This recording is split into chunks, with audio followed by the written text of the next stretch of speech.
ओम श्री सांब शिवाय नमः। ओम श्री गणेशाय नमः। श्री शिव महापुराण में रुद्र संहिता पार्वती खंड का 24वां अध्याय प्रारंभ करते हैं। देवताओं का भगवान शिव से पार्वती के साथ विवाह करने का अनुरोध, भगवान का विवाह के दोष बताकर अस्वीकार करना तथा उनके पुनः प्रार्थना करने पर स्वीकार कर लेना।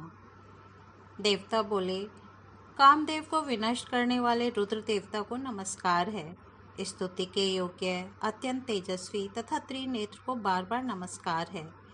शिपिविष, भीम एवं भीमाक्ष को बार बार नमस्कार है। महादेव, प्रभु तथा स्वर्गपति को नमस्कार है। आप सभी लोगों के नाथ और माता पिता हैं। आप ईश्वर, शंभु, ईश, शंकर तथा विशेष रूप से दयालु हैं। आप ही सब जगत को धारण करते हैं।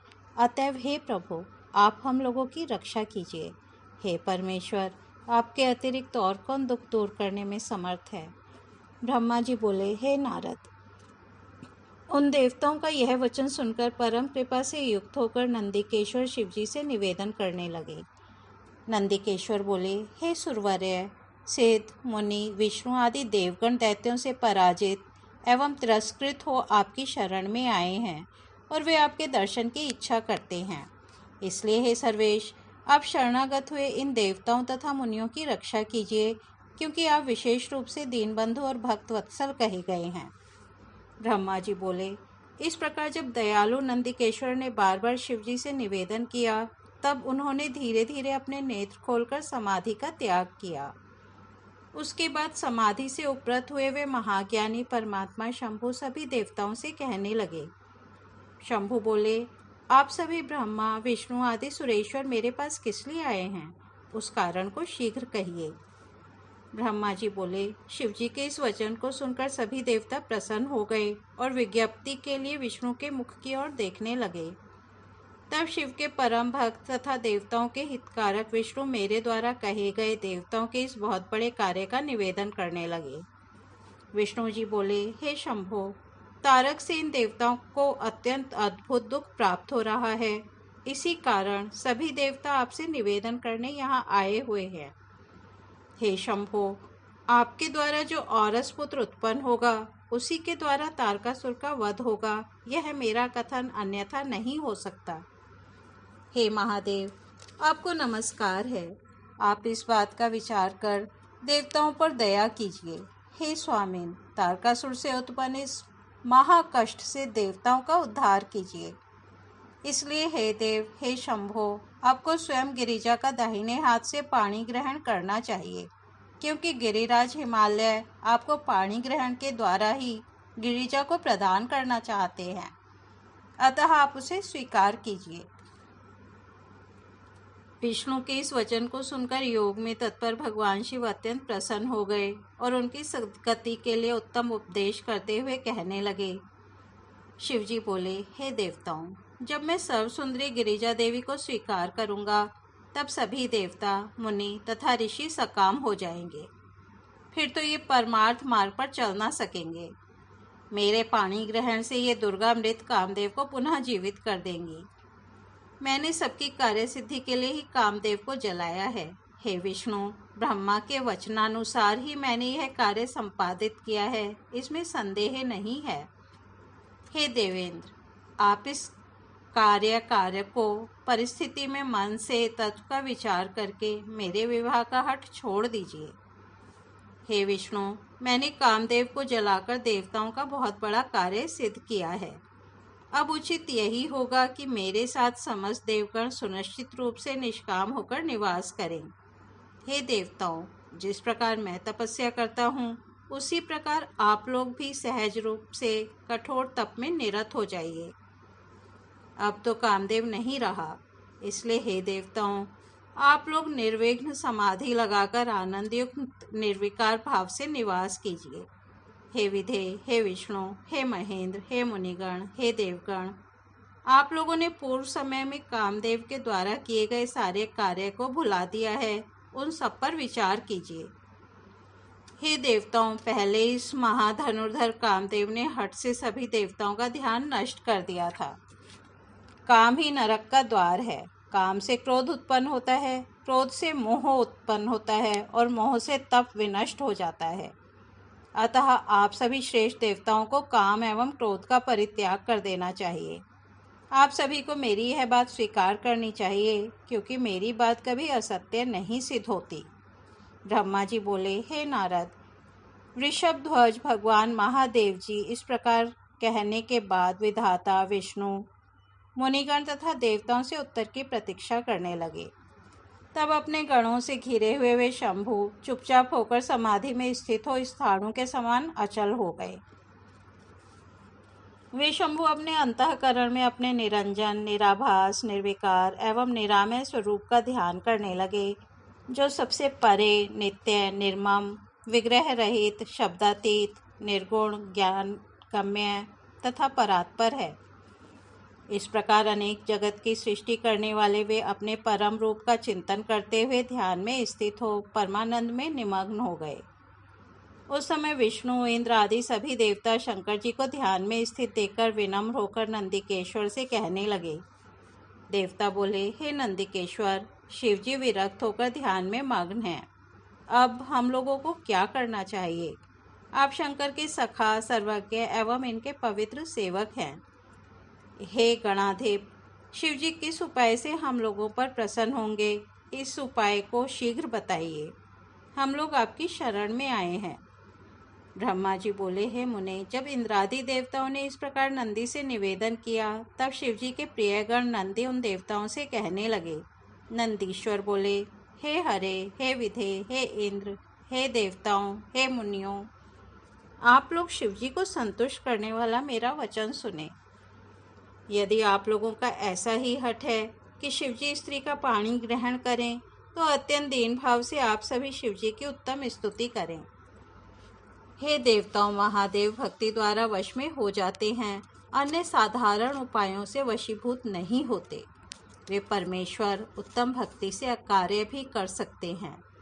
हे ब्रह्मा, विष्णु आदि देवताओं, आप लोग ऐसा ही कीजिए, अन्यथा जहाँ से आए हैं वहीं शीघ्र ही चले जाइए, विलंब न कीजिए। ब्रह्मा जी बोले, हे मुने, उनकी यह बात सुनकर विष्णु आदि वे देवता उस बात को मानकर अत्यंत प्रेम से शंकर का स्तवन करने लगे। हे देवदेव, हे महादेव, हे करुणा सागर, हे प्रभो, महान कलेश से हम लोगों का उद्धार कीजिए, हम शरणागतों की रक्षा कीजिए।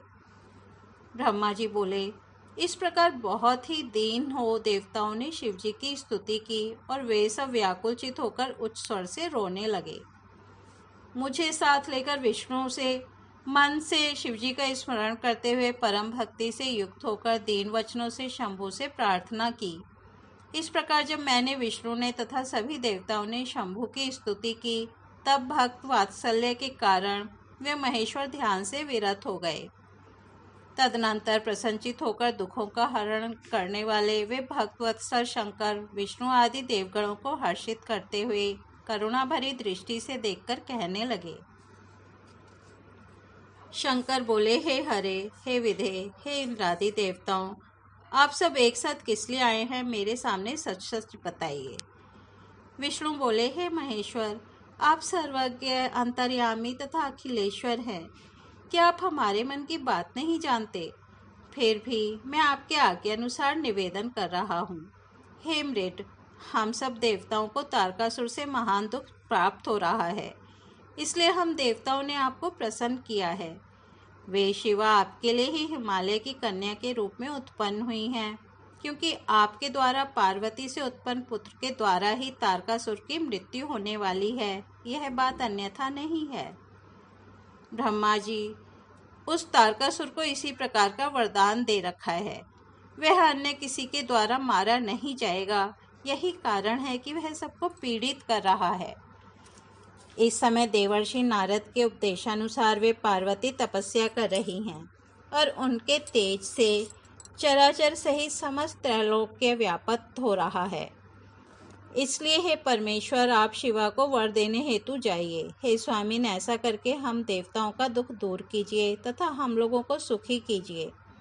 हे शंकर, देवताओं के और मेरे मन में आपका विवाह देखने के लिए महान उत्साह है, अतः आप उसे उचित रूप से कीजिए।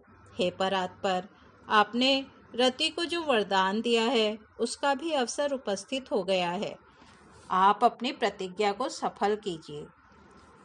ब्रह्मा जी बोले। इस प्रकार कहकर उन्हें प्रणाम कर तथा अनेक प्रकार के स्तोत्रों द्वारा उनकी स्तुति करके विष्णु आदि देवता और महर्षि सबके सब उनके सामने खड़े हो गए। तब वेद की मर्यादा की रक्षा करने वाले तथा भक्तों के अधीन रहने वाले शिवजी भी देवताओं के वचन को सुनकर हंस करके शीघ्र कहने लगे। शंकर बोले, हे हरे, हे विधे, हे देवताओं, मैं ज्ञान से युक्त और यथोचित बातें कहता हूँ, उसे आप सब आदरपूर्वक सुने। विवाह करना मनुष्यों के लिए उचित विधान नहीं है, क्योंकि विवाह बेड़ी के समान अत्यंत कठिन दृढ़ बंधन है। संसार में बहुत से कुसंग हैं, परंतु उनमें स्त्री संग सबसे बढ़कर है, क्योंकि मनुष्य सभी प्रकार के बंधनों से छुटकारा प्राप्त कर सकता है, किंतु स्त्री संग से उसका छुटकारा नहीं होता। लोहे तथा लकड़ी के पाशों में दृढ़तापूर्वक बांधा हुआ पुरुष उससे छुटकारा पा सकता है, किंतु स्त्री आदि के पाश में बंधा हुआ कभी मुक्त नहीं होता। स्त्री संग से महाबंधनकारी विषय निरंतर बढ़ते रहते हैं। विषयों से आक्रांत मन वाले को स्वप्न में भी मोक्ष दुर्लभ हो जाता है। यदि बुद्धिमान पुरुष सुख प्राप्त करना चाहे तो विषयों को भली भांति छोड़ दे। जिन विषयों से प्राणी मारा जाता है वे विषय विष के समान कहे गए हैं। मोक्ष की कामना करने वाला पुरुष विषयी पुरुषों के साथ वार्ता करने मात्र से क्षण भर में ही पतित हो जाता है। आचार्यों ने विषय वासना को शर्करा से आलेप्त इंद्रियान फल के समान आपात मधुर कहा है। यद्यपि मैं समस्त ज्ञान विशेष रूप से जानता हूँ, फिर भी मैं आप लोगों की प्रार्थना को सफल करूँगा। तीनों लोकों में मेरी प्रसिद्धि है कि मैं भक्तों के वश में होने से सभी प्रकार के उचित अनुचित कार्य करता हूँ। मैंने कामरूप देश के राजा की प्रतिज्ञा सफल की और भवबंधन में पड़े हुए राजा सुदक्षिण का प्रण मैंने पूरा किया। मैंने गौतम को कलेश दिया। मैं त्र्यंबकात्मा सबको सुख देने वाला हूँ, और जो भक्तों को दुख देने वाले हैं उन दुष्टों को विशेष रूप से कष्ट तथा शाप प्रदान करता हूँ। मैंने अपनी भक्त वत्सलता का भाव प्रकट करने से इसके लिए ही विषपान किया था। हे देवताओं, मैंने यत्न से सदैव ही देवताओं के कष्टों को दूर किया है। मैंने भक्तों के लिए बहुत बार अनेक कष्ट उठाया है। मैंने विश्वानर मुनि के घर गृहपति के रूप में जन्म लेकर उनके दुख को दूर किया है। हे हरे, हे विधे, मैं अधिक क्या कहूँ। मैं सत्य कहता हूँ और मेरी जो प्रतिज्ञा है उसे भी आप लोग अच्छी तरह जानते हैं। जब जब मेरे भक्तों पर किसी प्रकार की विपत्ति आती है तब तब मैं उन्हें शीघ्र ही सब प्रकार से दूर कर देता हूँ। इस समय तारकासुर के द्वारा जो विपत्ति आप लोगों पर आ पड़ी है उसे भी मैं जानता हूँ। उस दुख को भी मैं दूर कर दूंगा। यह मैं सत्य सत्य कह रहा हूँ। यद्यपि मुझे विवाह में कोई इच्छा नहीं है, तो भी आप लोगों के लिए पुत्र उत्पन्न करने हेतु गिरिजा से विवाह करूँगा। हे देवताओं, अब आप लोग निडर होकर अपने अपने घरों को जाइए। मैं आप लोगों का कार्य सिद्ध करूँगा, इसमें संदेह नहीं करना चाहिए। ब्रह्मा जी बोले, हे मुने, ऐसा कहकर शंकर पुनः मौन धारण कर समाधिस्थ हो गए और विष्णु आदि समस्त देवता अपने अपने धामों को लौट गए।